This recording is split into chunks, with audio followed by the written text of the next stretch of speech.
ও মা, কি হয়েছে? আপনার ওই কালো সিল্কের ব্লাউজটা আয়রন করছিলাম, তারপর পুড়ে গেছে। উদ্ধার করেছো মা? তা তোমাকে কে বলেছিল ব্লাউজ আয়রন করতে? আমি বলেছিলাম? ভাবলাম করে দিই।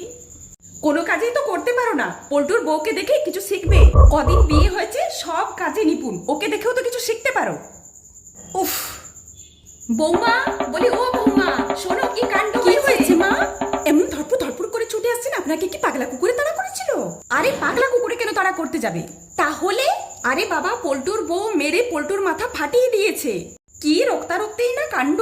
এমন দস্যি বউ কোথাও দেখিনি। বাবারি বাবা। এ কি, আবার হাসছো কেন? আচ্ছা মা, আপনি তো কথায় কথায় বলেন পল্টুর বউয়ের মতো হয়ে দেখাও, পল্টুর বউয়ের মতো হয়ে দেখাও। এবারও কি বলবেন মা পল্টুর বউয়ের মতো হয়ে দেখাতে?